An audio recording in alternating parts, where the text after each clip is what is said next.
Hola queridos estudiantes, ¿cómo están? En esta ocasión vamos a realizar balances de energía sin reacción química. Comencemos.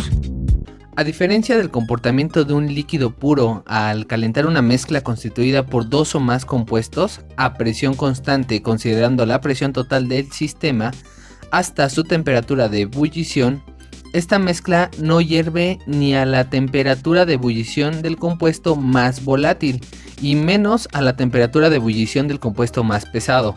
La temperatura a la cual inicia la vaporización de una mezcla líquida con una composición dada se conoce como punto de burbuja.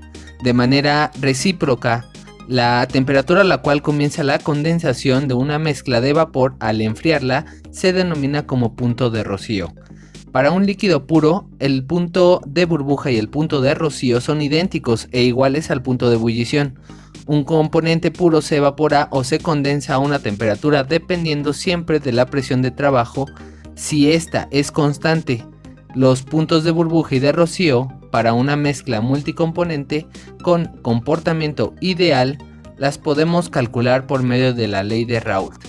Entonces vamos a iniciar la parte de los balances de materia y energía sin reacción química. Ya tuvimos oportunidad de revisar cómo calcular los diferentes tipos de entalpías para sustancias en diferentes fases. Ahora necesitan aprender cómo determinar la entalpía de una mezcla multicomponentes, ya que en la industria química la mayoría de las veces trabajamos con mezclas. Ahora bien, veamos cómo determinar la entalpía de una mezcla como líquido comprimido. Tenemos que entalpía del líquido comprimido de una mezcla es igual a la capacidad calorífica cuando la presión es constante en fase líquida de la mezcla por la temperatura menos la temperatura de referencia, donde el Cp en fase líquida de la mezcla es la capacidad calorífica a presión constante promedio. Así como nosotros ya tuvimos oportunidad de calcular el peso molecular promedio porque estábamos hablando de una mezcla multicomponentes, aquí también utilizar el concepto promedio o de la mezcla. En este caso tenemos la siguiente ecuación. Tenemos que el Cp en fase líquida de la mezcla es igual a la sumatoria, cuando I es igual a 1 hasta el número de componentes de la mezcla, ZI por el Cp en fase líquida del componente I, donde ZI puede ser la fracción mol o fracción masa del iésimo componente en la mezcla. Aquí dependiendo de las unidades del Cp con las cuales estemos trabajando. O sea que si tenemos unidades de Cp en moles, necesitaremos ocupar la fracción mol. Si tenemos unidades en masa del Cp, entonces necesitaremos utilizar la fracción masa.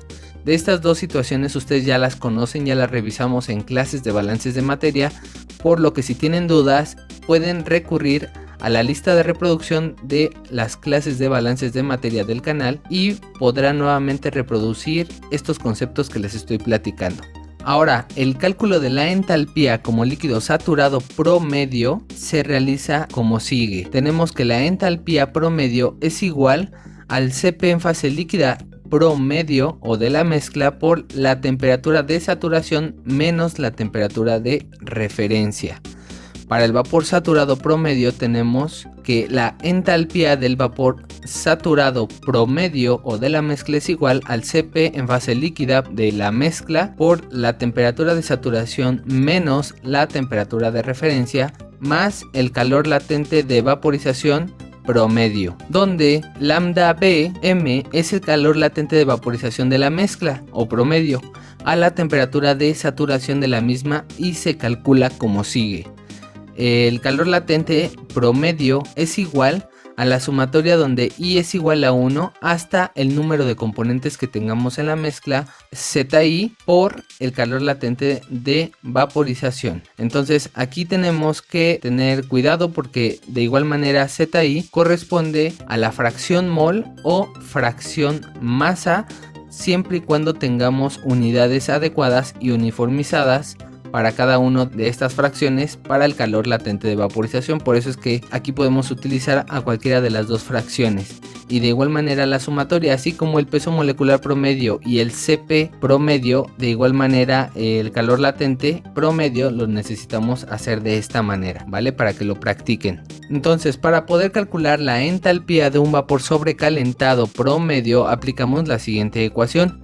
Tenemos que entalpía de vapor sobrecalentado promedio es igual al Cp en fase líquida promedio por la temperatura de saturación menos temperatura de referencia más calor latente de vaporización promedio más el Cp en fase gas promedio por la temperatura de sobrecalentamiento menos la temperatura de saturación. Entonces, si ustedes se dan cuenta, aquí esta expresión o esta ecuación tiene la misma estructura del cálculo de entalpía de un vapor sobrecalentado. Aquí nada más hay que hacer mucho énfasis en que las propiedades termodinámicas tanto del Cp como el calor latente deben de ser promedio, y es como nosotros podemos realizar esta determinación de la entalpía. De igual manera, Cp en fase gas promedio es la capacidad calorífica a presión constante promedio de la mezcla como gas y se calcula de la siguiente manera. El Cp en fase gas promedio es igual a la sumatoria desde I igual a 1 hasta el número de componentes. De esta manera tenemos que ZI es fracción mol o fracción masa dependiendo de las unidades del Cp que vamos a multiplicar en fase gas de cada componente I. Ok, entonces es muy sencillo, nada más que debemos de tener mucho cuidado en determinar los promedios de cada una de las propiedades termodinámicas, ¿vale? Entonces vamos a realizar el siguiente problema de aplicación. Tenemos problema 1. Una mezcla formada por benceno tolueno a 77 grados Fahrenheit se separa en una columna de destilación. La alimentación contiene 85% mol de benceno y 15% mol de tolueno. Por la parte del domo de la columna sale una corriente de vapor saturado a 177 grados Fahrenheit y contiene 99% mol de benceno. Por la parte del fondo sale una corriente del líquido a 228 Fahrenheit, la cual contiene 95% mol de tolueno. Determina el calor que deberá suministrarse a la columna de destilación para una alimentación de 1000 libras mol por hora. Ok, entonces tenemos el siguiente diagrama. Tenemos que N1, que es nuestra base de cálculo. Si recuerdan, en clases de balance de materia necesitábamos a una base de cálculo. En este caso N1 o moles totales es igual a 1000 libras mol por hora. Aquí en la parte de la entrada o en la corriente 1 tenemos concentraciones o porcentajes mol. Necesitamos cambiar estos porcentajes mol a fracciones mol. Ustedes ya saben cómo hacer esta operación.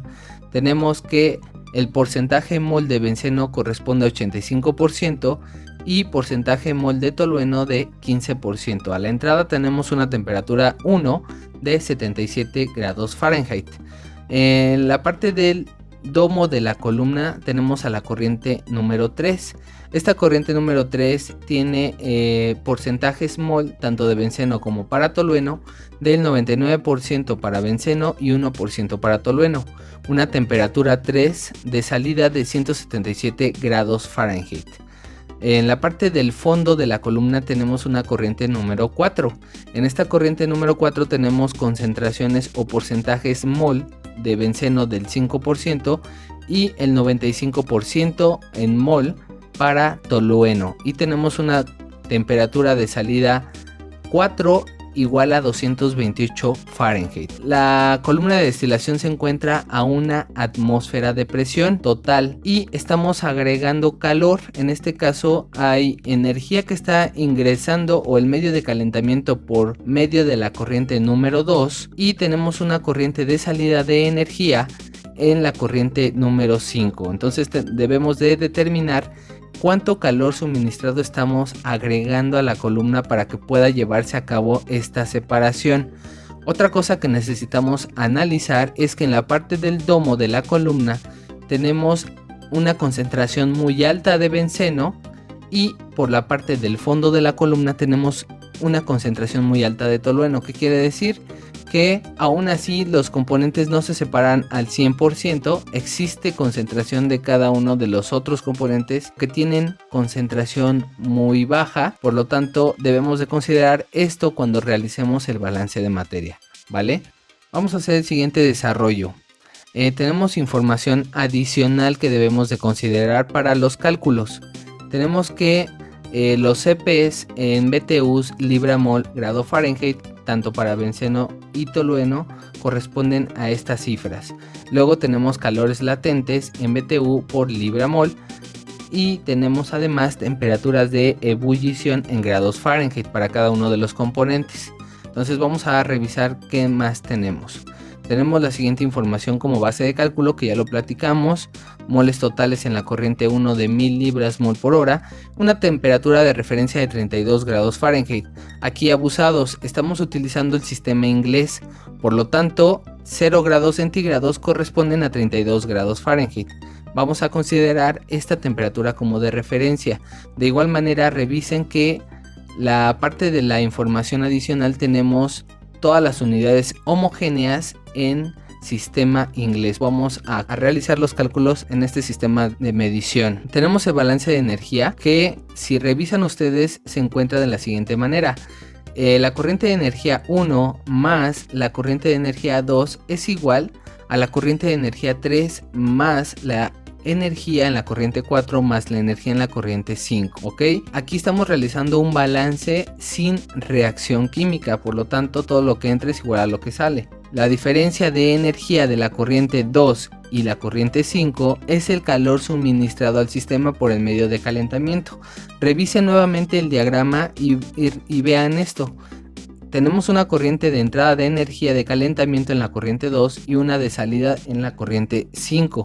Por lo tanto, energía que entra en la corriente 2 menos la energía que está saliendo por la corriente 5 es igual al calor suministrado que le estamos agregando a la columna de destilación. Esto va a ser igual a E3, o la energía de la corriente 3, más la energía de la corriente 4 menos la energía de la corriente 1.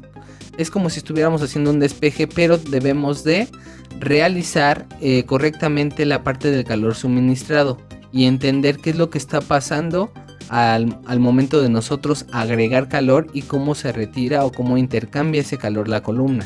Vamos a dejar indicado el balance de energía en términos de las entalpías y sus flujos correspondientes de las siguientes corrientes. Tenemos que N2 por H2, que esto corresponde a la corriente de energía de la corriente 2, menos N5 o moles totales de la corriente 5 por H5 es igual a N3 por H3 más N4 moles totales en 4 por H4 o entalpía menos moles totales de la corriente 1 por entalpía de la corriente 1. Entonces, determinando la entalpía total de la corriente 1 tenemos. ¿Por qué hacemos la de la corriente 1? Porque prácticamente ya tenemos el flujo molar total de esa corriente y además sabemos cómo determinar la entalpía para esa situación que tenemos en esa corriente. Vamos a determinar que la energía de la corriente 1 es igual a 1000 libras mol por hora por el CP en fase líquida promedio por el delta T. En este caso, necesitamos revisar correctamente qué fracciones mol vamos a ocupar. Aquí mucho ojo, necesitan revisar si estamos hablando de la corriente número 1, por lo tanto fracciones mol de cada uno de los componentes de la corriente 1 por 77, que es la temperatura en la cual se encuentran ambos componentes, menos la temperatura de referencia 32. ¿Qué está pasando aquí? Nosotros estamos utilizando o determinando la entalpía de la corriente 1 como si fuera un líquido comprimido. ¿Por qué un líquido comprimido? Nuevamente revisen la información adicional que tenemos de los componentes y verán que 77 grados Fahrenheit, ninguno de los dos componentes se encuentra en otra fase que no sea líquida.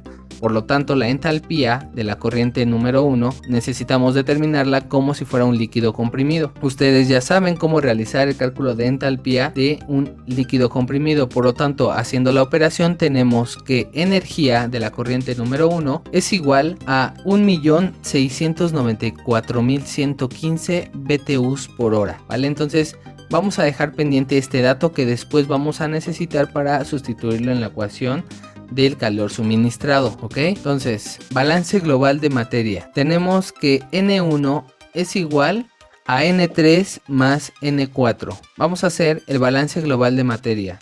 N1 es igual a N3 más N4. Tenemos la base de cálculo que corresponde a 1000 libras mol por hora. Y esto es igual a N3 más N4 y vamos a bautizarla como la ecuación número 1. Ahora vamos a realizar el balance de benceno. ¿Por qué? Porque desconocemos las corrientes totales N3 y N4. Entonces, para poder llevar a cabo el cálculo de las energías de las corrientes 3 y 4, requerimos conocer sus flujos molares, por lo que debemos ahora resolver el balance de materia al que corresponda. En este caso vamos a ocupar al balance de benceno. Podríamos ocupar también el de tolueno, que al final nos va a llevar a las mismas incógnitas, que son corriente 3 total y corriente 4 total. Pero en este caso vamos a utilizar al benceno por ser el primer componente en la mezcla. El balance de benceno sin reacción química queda de la siguiente manera. Moles de benceno de la corriente 1 son iguales a los moles de benceno de la corriente 3 más los moles de benceno en la corriente 4. Ustedes ya saben que de balance de materia necesitamos colocar sus correspondientes fracciones por los moles totales para cada uno de los flujos parciales. Fracción mol de benceno de la corriente 1 por flujo molar total de la corriente 1 es igual a la fracción mol de benceno de la corriente 3 por la corriente total o flujo molar total de la corriente 3 más la fracción mol de benceno de la corriente 4 por el flujo molar total de la corriente 4. Vamos a sustituir la información que tenemos en el diagrama y esto es igual a 1000 libras mol por hora por 0.85 igual a 0.99 por N3 más 0.05 N4. Rearreglando esta ecuación, tenemos que 0.99 N3 más 0.05 N4 es igual a 850 libras mol por hora. A esta ecuación la vamos a bautizar como ecuación número 2. Por lo tanto ya tenemos un sistema de dos ecuaciones, dos incógnitas. Ahora ya podemos determinar los flujos molares totales de N4 y N3. Entonces, resolviendo el sistema de ecuaciones 1 y 2, tenemos que el flujo molar 3 total es igual a 851.06 libras mol por hora y flujo molar 4 total 148.94 libras mol por hora. Ahora podemos determinar la energía total de la corriente 3, o sea, en la parte del destilado. Energía de la corriente 3 es igual a flujo molar total de la corriente 3 por entalpía de la corriente 3. ¿Qué pasa aquí? Vamos a revisar nuevamente el diagrama.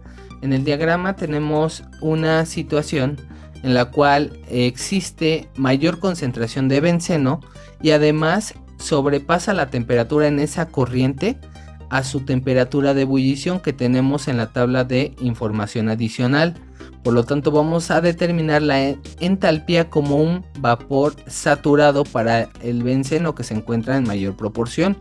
Entonces, la entalpía ustedes ya saben cómo calcularla. Cp promedio en fase líquida para cada uno de los dos componentes en sumatoria por su correspondiente fracción mol por 177 grados Fahrenheit menos 32 grados Fahrenheit, que es la temperatura de referencia, más el calor latente de vaporización promedio. Y de igual manera necesitamos a las fracciones mol por sus correspondientes calores latentes. Por lo tanto, entalpía en la corriente 3 es igual a 18.772.32 BTUs por libra mol. Ahora, multiplicando para determinar la energía total de la corriente 3, N3 por H3, esto es igual a 15.976.374.06 BTUs por hora. Vamos a continuar a realizar el cálculo ahora de la energía total de la corriente 4, o sea, en el fondo. Entonces, energía total de la corriente 4 es igual a flujo molar total 4 por entalpía de la corriente 4. De igual manera, hay que analizar en qué fase se encuentra en esa situación los componentes. Si se dan cuenta, tenemos una temperatura alta de 228 grados Fahrenheit.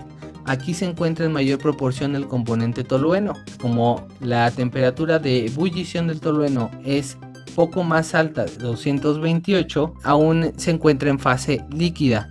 Por lo tanto, vamos a determinarlo como una entalpía de líquido comprimido. Realizando la operación de entalpía es igual a 8410.55 BTUs por libra mol. De igual manera, como estamos hablando de una mezcla multicomponentes, necesitamos al CP promedio en fase líquida, abusados. Entonces, ahora bien, la energía total de la corriente 4 es igual a 1.252.668.21 BTUs por hora. ¿Ok? Entonces ya tenemos energía 4. Ahora bien, ya realizamos el último cálculo que nos falta. Hay que regresar al balance de energía. Calor suministrado es igual a energía total de la corriente 3 más energía total de la corriente 4 menos energía total de la corriente 1. Sustituyendo los datos que ya obtuvimos, calor suministrado es igual a 15.534.927.27 BTUs por hora. Si se dan cuenta, necesitamos ahora ocupar definiciones que hemos revisado al inicio de las clases de balance de energía, y debemos de tomar en consideración también situaciones de balances de materia. Si tienen dudas de balances de materia, les recomiendo que revisen nuevamente la lista de reproducción de estos videos de balance de materia y regresen nuevamente a revisar la lista de reproducción de balances de energía. Entonces, hasta aquí dejamos este tema. Estúdienlo, vuélvanlo a hacer sin ver y nos vemos en un próximo video. Espero te haya gustado y haya sido de mucha ayuda este video. Y antes de despedirnos, recuerda regalarnos un like para continuar subiendo contenido, el cual pretendemos